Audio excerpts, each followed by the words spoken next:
Have you ever added parents to a child on FamilySearch's family tree and wondered, what if the parents were actually not a couple? There's one relationship option that FamilySearch doesn't allow, and it's quietly causing problems in the way we record real history, especially for children born outside of marriage.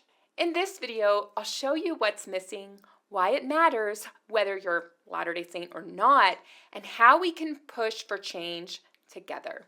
FamilySearch is one of my favorite genealogy tools for organizing and preserving family history. It's free, collaborative, and it gives us that classic family group sheet and pedigree layout that so many of us grew up using. You link parents to children, you can add marriage dates, you can even note when a couple divorced or lived together, and for the most part, that setup works beautifully. But here's the thing. Families are complicated. They always have been. Not every child was born into a marriage. Not every couple stayed together, and not every relationship fits the tiny mold of husband-wife wedding kids implied on the pedigree form. I mean, the pedigree does trace genealogical and biological lineage, but it fails to reflect the tangled natures of our trees. If you agree, let me know in the comment section. In short, when we try to document those real-life situations on FamilySearch, something unexpected happens. Sometimes you see red errors or just have lots of mistakes. So here's when things start to get tricky. When you add a child to FamilySearch, the system automatically connects that child to a couple. And in FamilySearch, a couple usually means two people who were or are married. Or at least that's the assumption baked into the platform. But that assumption doesn't always reflect reality. Historically and today, children are born into all kinds of circumstances.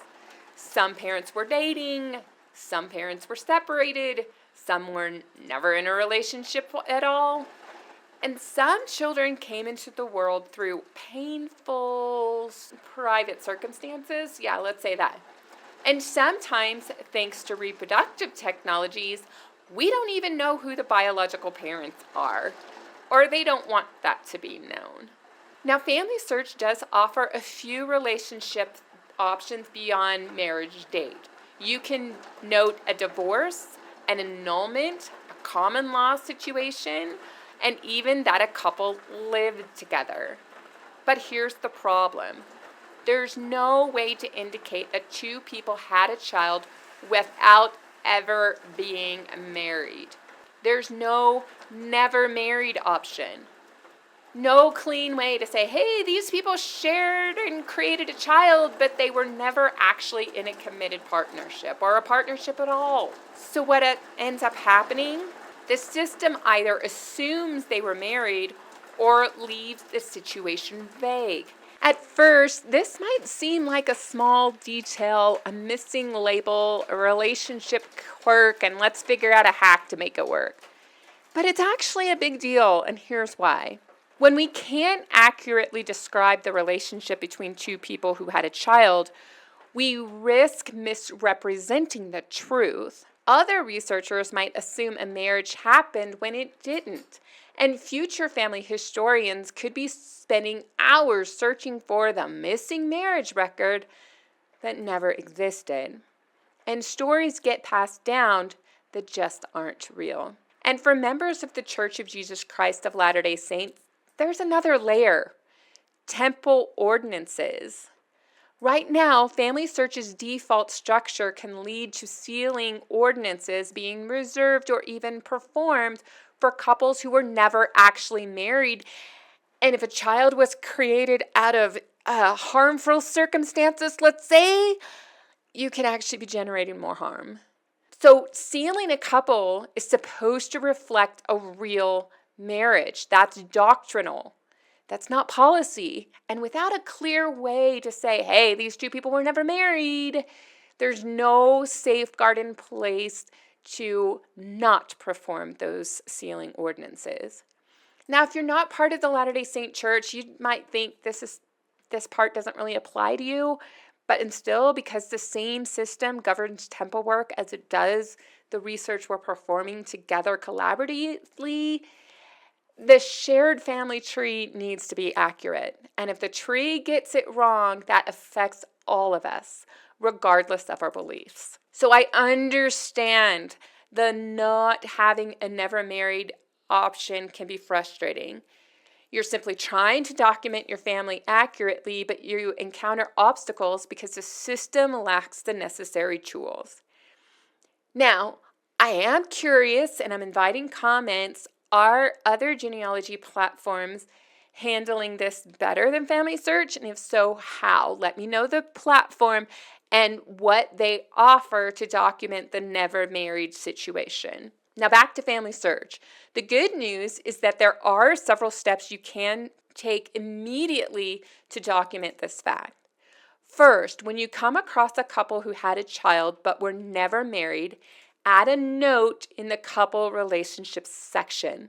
Just type something like never married and explain what you know. That way, future researchers have context and you can stop chasing down a marriage record that doesn't exist. Second, if you really want to make the point, try putting never married in the marriage date and location fields. And yes, FamilySearch will throw you a little red error flag at you because it really doesn't want you to do that. But hey, maybe if enough of us do it, the system will get the message and give us the never married option. Strength in numbers, right? Third, and this is important, use the suggest an idea form on the FamilySearch community page. I'll link it in the description. It takes just a minute, and if enough of us speak up, it's more likely to get noticed by the engineers who can make this change happen. Finally, the easiest and most powerful thing you could do is share this video, like it, leave a comment, and tag your genealogy friends, and let's make some noise, not just for us, but for families who deserve to be seen accurately in the family tree. If this video can get traction and that commenting, then more people will do the steps I said before this final step, and maybe we can get some action. At the end of the day, this isn't about airing family drama. It's about truth. It's about honoring every life story, messy, sacred, or somewhere in between. And as a patron at a FamilySearch center said to me about his situation, he said, "Oh no, I never married her. I love our son, but do not let people think we were ever married." And he said a few more things that aren't fit to air, but trust me when I tell you he felt strongly about claiming his son while distancing himself from the idea that he ever married the mother of his son. Now, John Deloney talks about being careful how you talk about a child's parental units, but that's another topic for another day, and it doesn't quite relate to genealogy, but you get the point. People really want accuracy explained. Having documented situations like these in my own family tree and helping those who visit the local family search centers, this topic is one of the most important for those wanting their family tree to reflect reality. And as the question of paternal relationships becomes more complex, we need our online family trees to allow for these situations. And if you want to focus on the good stuff, the powerful, sometimes magical things you can do with the FamilySearch platform, I've got a playlist of tutorials right up here.